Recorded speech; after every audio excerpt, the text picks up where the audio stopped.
don't know.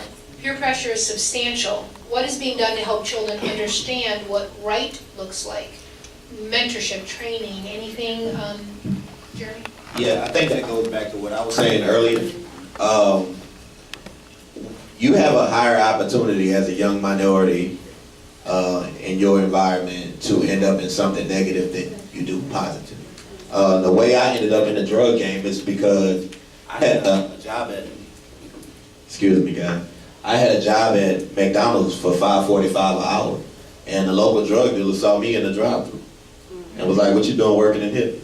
And I was just trying to earn a check for $200 every 2 weeks. And he met me at my house after I got off and gave me my first ounce and put me in the game. So, because I don't want to blame absenteeism on this one, but I will say this. I remember when my father was in the home, it was certain things that we just didn't try. And because my mom was green to what was going on in the community, she wasn't abreast to what was taking place for millennials. She had no idea what was going on in the communities. So when we were burning incense in the house, she had no idea we were smoking weed. You see what I'm saying? When we were coming out, when we were coming in and out and buying Dollar General bags to roll weed in, you know, so we could sell it, she didn't have an understanding of what was going on. If there was somebody to step up to the plate, it doesn't have to be your child, but the drug dealers and the pimps and the players, they don't have a problem seeing value in your children. They saw value in me. And they took my talent and my gifts because I was really good with sales. And they took advantage of it. They took advantage of it. You know, so when I sold my first ounce, I was 16, 17 years old. We were just trying to buy cars and clothes. That's all we had value in. And so I was, and part of the reason I ended up in the drug game was simply because I was wrongfully kicked out of high school for a cell phone. And because they couldn't find my cell phone, the administrator said I pushed them, but didn't even show up at the disposition when she was supposed to state her case. But I was still kicked out. She sent another representative. So I had no choice while my mom was making $8 an hour. I was in the streets at 16, 17. We were selling drugs together, so I had no choice. But nobody was there. I didn't have no father. Nobody was throwing me a lifeline, so that life just easily grabbed me in. We have to raise, there have to be people in our community to raise up and throw the lifelines out to people and say, hey, you don't have to do this. You know, there's more to life than just a jersey and a fitted cap. You don't have to do this. You know, I know you see the cars and the girls and the rims. You don't have to do this. Get your education. By high school, if you would ask me to name 5 different colleges, I couldn't tell you. And I just want to shout out, there are community members here engaging and doing stuff. Mrs. Georgia Blackman does several initiatives to work with the youth, and I know just in January she's put together a conference for young black men. And as was mentioned, I'm an author and I published my book. And it's going to be in our bookstore as a fundraiser to fund community initiatives here. So we're going to have something specifically for him. So there are people here in Pensacola still trying to take the community back and help the youth. And I just want to give another shout out. It looks like he left, but Dr. Avan is someone also in this community who's been doing great work with young people or just people who are trying to get a second chance at life. And my next 10 seconds will say this. We've got only a handful of programs that reach people like Jeremy's talking about. But we got a ton of sororities and fraternities. We got a ton of church groups and everything else under the sun. Big brother, big sister, Girl Scouts who will take a child who's already probably doing okay and help them. And so when we start blaming the school district, how are we perpetuating that same inequality that we balked at the school district in our own communities, where we will invest in the children in our church, but we won't go to the park around the corner from our church and invest in those kids. Amen. I keep going back to what Jeremy said in the beginning in the introduction, and that one man who changed your life, somebody you didn't know. It wasn't a program. It wasn't a group, it wasn't a church, it was one guy. And I know the question we all get when we leave, people come up to us and they say, what can we do? And they're looking to join an effort that one person can make a difference in one person's life. It doesn't always take a program. Right. So People just want to see hope. They just want hope. I had no hope. And that gave me hope. I was like, wow, it's still good people out here. He didn't have no agenda. He wasn't trying to take advantage of me. He just threw a lifeline for no reason, just because he wanted to see a young man make a change. And because of it, I done threw 10, 15 other lifelines so people won't be in the same situation that I was in. You know, so, and I think that's what we just have to do, just show us hope out here for people. Just real quick, when I was in high school, I actually had drug dealers that paid me for good grades. I actually was an honor roll student in high school. So I got arrested from high school. But I had drug dealers and people who, you know, robbed and all that stuff. They used to pay me. I used to come with you know, $10 an A, $5 an A. And I used to come with about 5, 6 A's on them. Just because I felt like that was a hustle.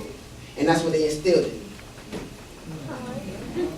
I'm curious the mindset, why they would do that. Like, were they trying to ingrain like What they were trust and? No, it wasn't trust. It wasn't trust. What they basically was doing was they were challenging my mind to be like, okay, how far can you push yourself in school? Instead of being out here in these streets trying to do this and trying to do that, let's see what you're gonna do in school, and then I'm gonna show you love like this way. Instead of showing you love by, let me put this ounce in your hand right quick, see what you do. Nah, let's go. I'll pay you for these grades that you get, and then and so on and so forth. What are some push points locally that are most likely to have a positive impact on this problem? Is it the school board? Is it the sheriff? Is it parents? We talked about a lot of those. Anyone care to tackle that? I think both the school board and the sheriff's office hold some culpability when it comes to that. That cannot happen by one system alone, the state attorney's office. That's right. Because that is egregious. That's the size of Western Europe, probably, right? And we probably arrest more kids here than several countries. So at all groups, and it's awesome that it's election season, you have an elected superintendent here. I don't know if the options or what, and we can't endorse people or whatever, right? But the political process and engagement, you know, those are definitely ways, and like I said, everyone holds some responsibility in this. I would add, for the direct file for trying children as adults, that is your state attorney. Yeah. That's it. Your state attorney is the one that has the decision about whether or not to take a child and try them as an adult. And so, you know, from the numbers that Amir put up, you see that that is happening a crazy amount here in this county. And you should, I don't know if it's a him or a her, I'm going to guess it's a him. Is it? Oh, okay, well, I guess I shouldn't make those assumptions. Ask her, why are you trying hundreds of kids? Oh, okay, all right, I feel a little bit better. The chief juvenile attorney is a female. And at one of our previous panels, she indicated that she gets permission from her supervisor at the main office on every case. And that the name is not used, the race is not used, it's just the facts. Well, I find that hard to believe. If we have that many cases, they're not having a personal telephone conversation about every case, but that's what was said. Right.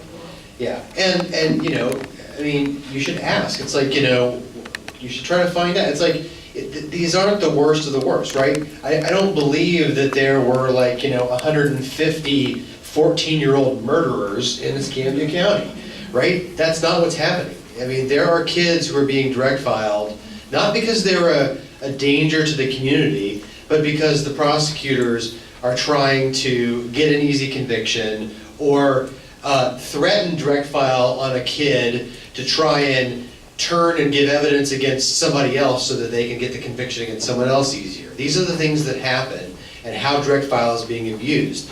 And it's, you know, the quickest way to change that problem is to change your state attorney. Yeah, and I'd just like to piggyback off of that. We're talking about action and how people can get involved. When these bills come through the legislature, when these bills come up, because they will come up, there will be direct file reform bills coming through the legislature. Call your state representative, call your state senator, because it's their job to listen to you as their constituents. And they have paid staff that is there to answer those phone calls and answer those emails. So let's put them to work and let's try to get direct file reform passed. Right, and here you'll have, in your state house race and in your state senate race, you'll have 2 new people, right? Because you're, who was it, it was Evers and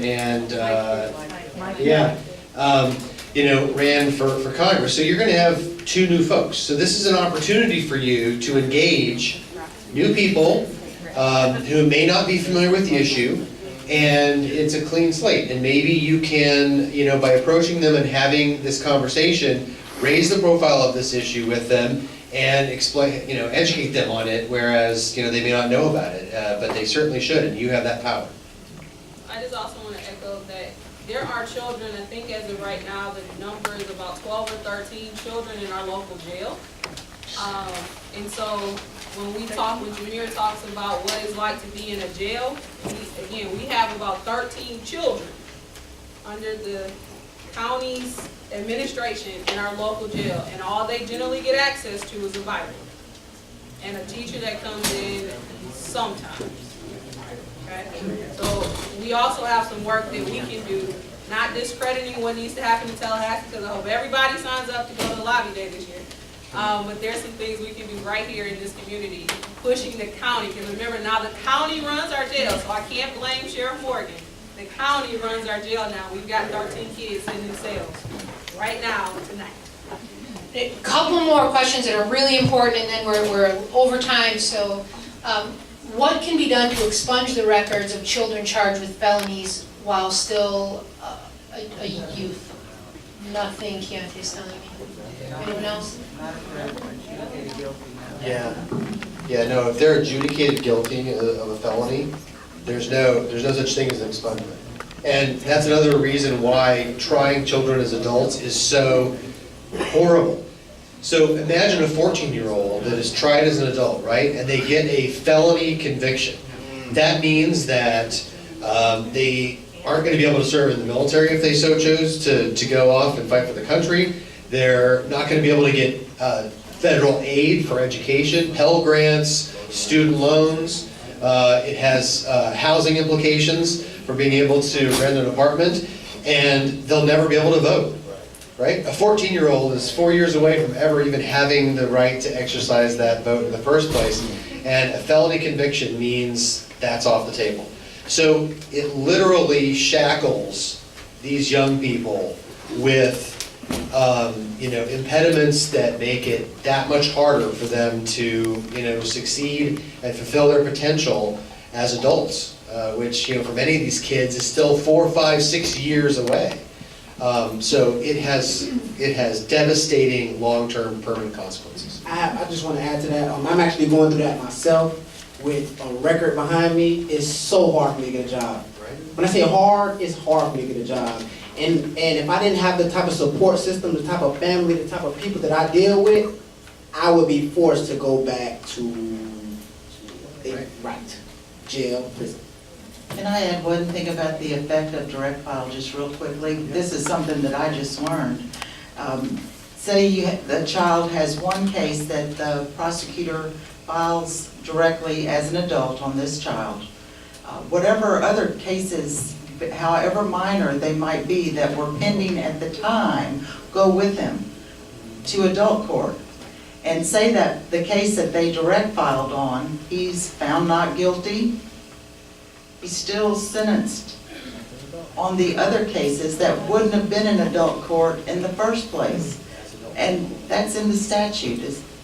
I just figured that out today. I got one. When I was actually withheld adjudicated when I got sentenced, and when I got out of prison March 1st, I still had to register as an adult felon. So regardless if I was withheld adjudicated, when I got out of prison, a grown man, I still had to register as a grown man felony offender. I wanted to make sure I got this question in because I know JP, you talked about food and lack of it and how that can lead to crime. Someone from the community, we are reaching out with backpack food for students on weekends. We send more than 3,800 backpacks home every weekend in Escambia. We have free breakfast and lunch in Escambia School District. What more can we do? She's looking for suggestions because we are the second to the lowest in Florida on the poverty level. Keep up the great work. Yeah. That's amazing. Looking for more. I think, you know, add some books to the meals, in the book bags, and relationships are everything, right? Connecting with the youth. Allow the students who receive the meal to give back and help and serve and hand out or prepare the food packages. I think will empower them and make them take more stock and pride in their community. But I believe I talked to this person last time before. I wrote that, but on the other side of the thing, I added another question. There are over 100 gangs in Escambia County. Right. And Well, that is related a lot to the poverty level. yeah. And we have to. And churches, my church, a lot of churches, and I have after-school programs and a lot of schools. But we're limited with hours and energy to provide, and on a greater level, how do we extend this to the rest of the community to be? Right, try to take 2 fish and 5 loaves and Yeah. do all of that good stuff. But, well, first of all, I think the 100 gangs thing, we have to question what we consider a gang. I know there are different groups, and like everyone wants to belong, right? And people, fraternities, sororities and stuff. But I was considered a gang member several times without actually being a gang member. But I think it's great to hear that there are positive things in the community, and I just encourage you to keep fighting because you are making a difference. There are children that have better grades and are more focused because of you, so definitely keep it up. So we spend $3 billion every year on Department of Juvenile Justice and Department of Corrections. We need to start shifting that investment to the things that actually work in our communities. You need to demand that of your local legislators, that should be one of their first asks. Because you've got a lot of money in the deep end, let's move it back to the front end and into communities where the family supports and the networks that are here need to be enhanced. We need more of what you're doing.